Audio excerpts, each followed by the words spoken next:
The next session is going to be led by Yaakov Mendel. He is the head of Industry Research Cooperation at the Blavatnik ICRC. Do you remember what the ICRC stands for? The Interdisciplinary Cyber Research Center at the Tel Aviv University. He is also the co-founder of Pelesus and Pelegard. Yaakov, please come here.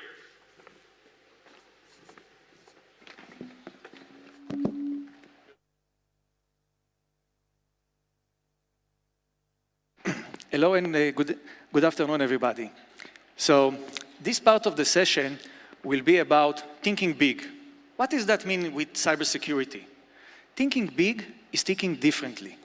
We want to look on cybersecurity protection from a totally holistic approach.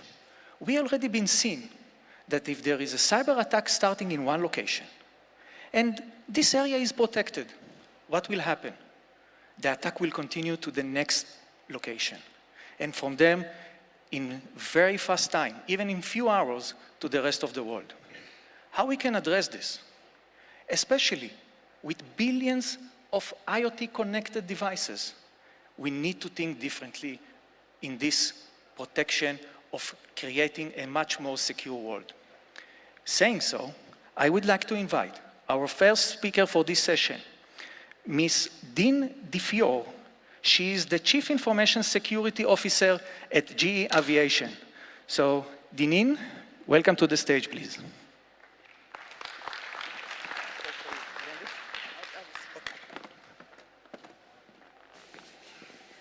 Good afternoon. Whoa. Good afternoon, everyone. It's a pleasure to be here. It's actually my first time in Israel and my first time at CYBERWEEK. So amazing experience so far, and I'm really, really looking forward to the rest of the week. This session is about thinking big, and I wanted to talk to you a little bit specifically around the aviation industry. As mentioned, I'm the Chief Information Security and Product Officer for GE Aviation. GE Aviation is a market leader in the production of jet engines, avionics systems, mechanical systems, and digital solutions that support the aviation industry. So we have a real stake in making sure that our industry and the sector itself is secure and it's safe for everyone involved. And if you think about the history of aviation, it's always thought big. You know, how many people have risked their lives trying to achieve the ability for flight for us? How many test pilots were injured or even died pushing the boundaries of speed, design, and altitude? We in the aviation industry are born thinking big, taking leaps of faith and crossing boundaries continuously again and again. And it's a marvel to me, really, that the innovation continues and the thinking big in aviation is still going on.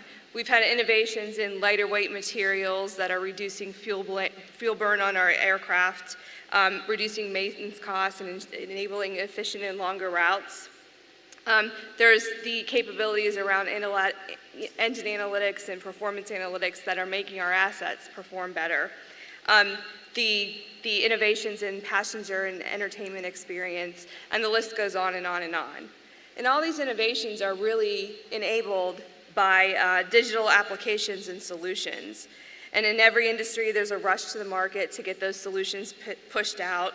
And despite all we have suffered from cyber attacks, and everybody knows what's going on in the world today, ensuring good security is built into all products and processes in the aviation industry is still a challenge for us. You know, so what is really holding us back from achieving cyber resiliency in the aviation industry?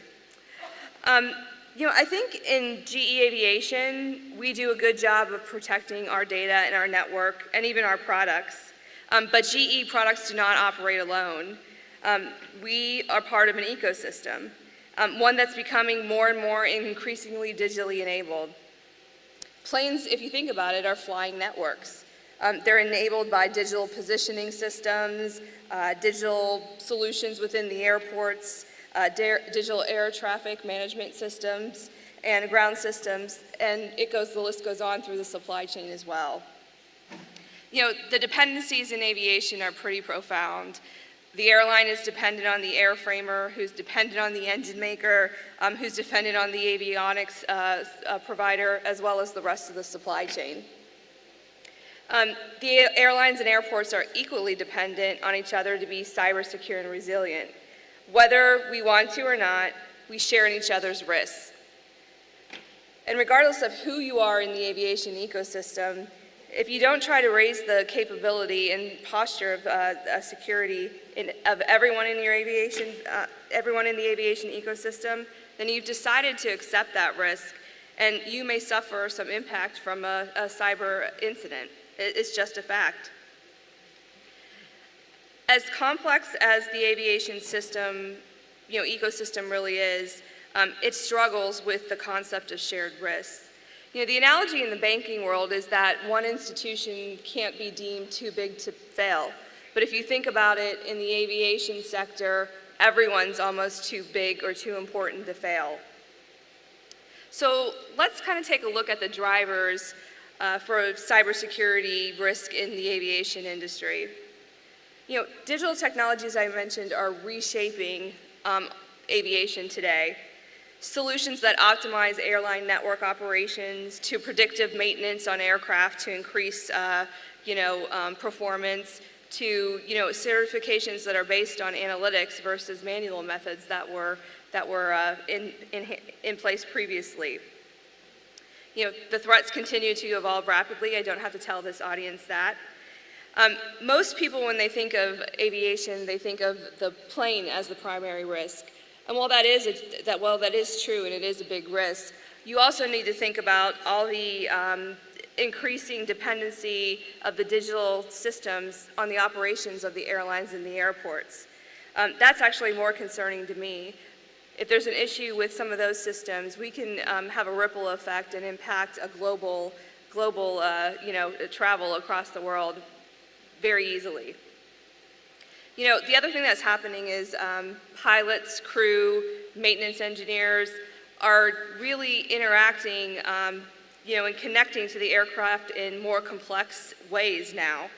Electronic flight bags, if you've heard of those, but in the future, a vision where the crew will be able to share information and crowdsource trends to improve safety, reduce operational costs for their airlines. So, they're picking up, trends within other industries that we would like to apply within aviation. It's really becoming an expectation.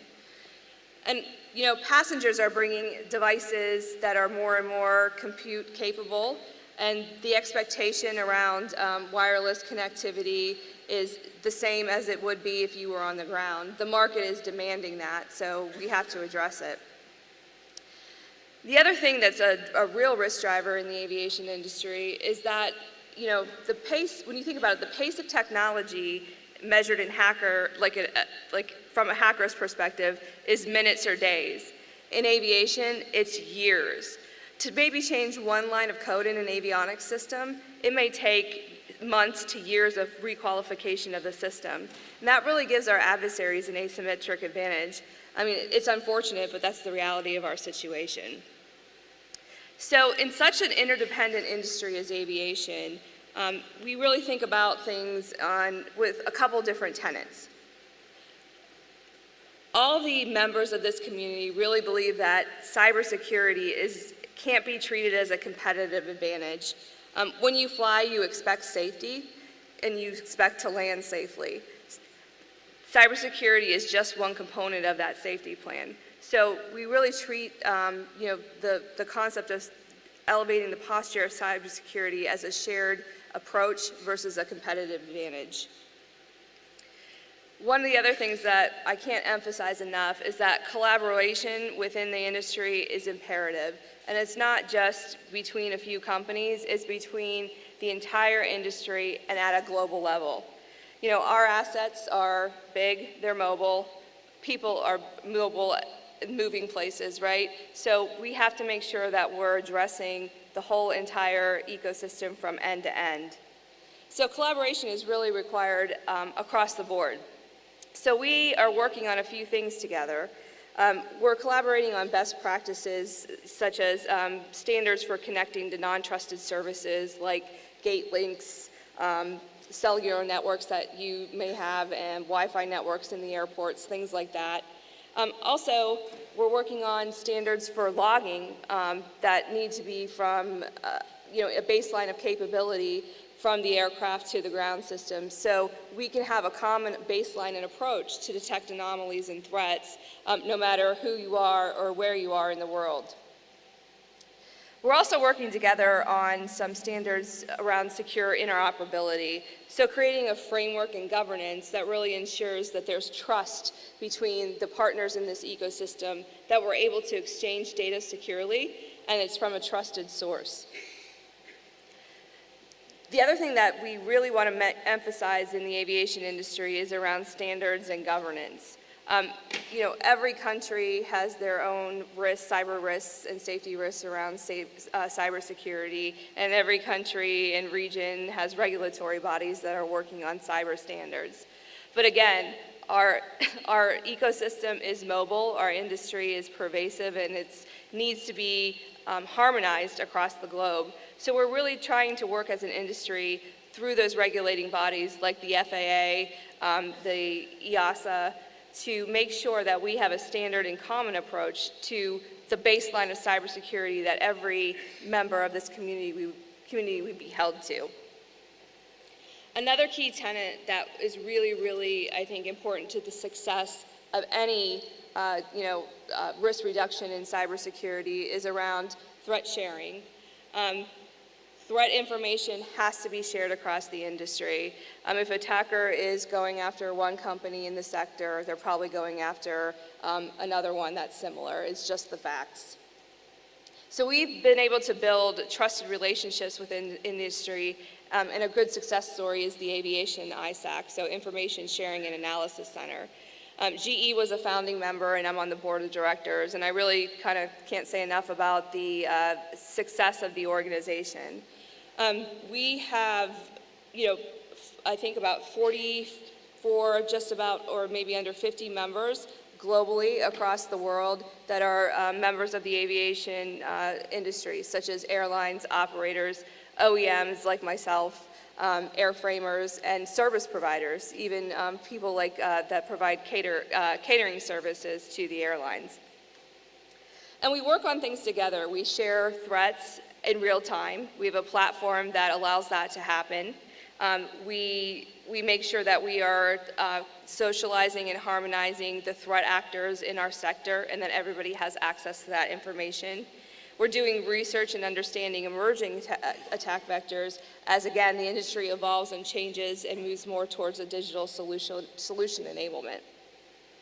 Another, I think, really good thing that we've been able to do as an industry is come together as a group, at least quarterly, to do some threat sharing, not threat sharing activities, but some tabletop exercises. So we've been able to bring the whole industry together, a representative from airports, airlines, equipment, supply chain, regulatory agencies, together every quarter to look at the crisis management of a certain cyber threat and situation. And it's been very, very helpful and productive, right? Every organization absolutely has their own crisis management plan, but you can't react to a crisis in the aviation industry alone. You have to do it together. So being able to understand where we're strong, where our weaknesses are, and then build a strategy together to respond to those threats has been very, very beneficial for us. So again, what's holding us back from cyber resiliency in the aviation industry? Just as those who first achieved flight were willing to personally risk it all to create this industry, we must be courageous and embrace our responsibility and portion of the shared risk in the aviation ecosystem. We can't continue to add technologies and digital capabilities to airplanes, airports, and systems like air traffic management without ensuring that security is built in from the ground up. We're doing a lot of work on secure design, and through the entire life cycle of the product, that's just something we need to do. And we must do it because it's the right thing to do. We have to make sure that we are governing the industry through frameworks and policies and collaboratively developing standards that are adopted around the world.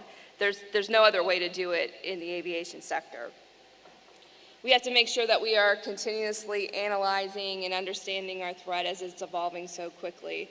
And there's a responsibility in the aviation industry to ensure that everybody understands that threat and that there's capabilities and solutions that we can share together to mitigate those risks. The challenge really, again, in the aviation industry is for us to understand and embrace our responsibility to build those resilient products and ensure that all processing services are interoperable and resilient.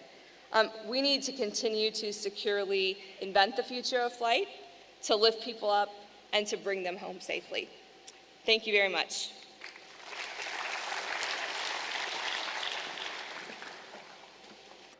Airplanes and the infrastructure in the airports are very important. Imagine yourself, and I don't want to be in this situation, what I'm going to tell you now.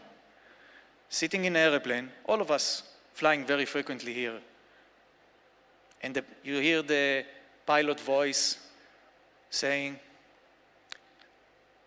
not asking for a doctor in the airplane, he's saying, passengers, is there some hackers or someone which really knows security?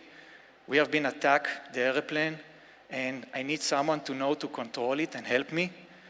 I don't want to be in this situation when in 30,000 miles flying over the ocean, the pilot doesn't have control of his airplane anymore. So we hope that companies like GE will do their work and the other companies around the world also. So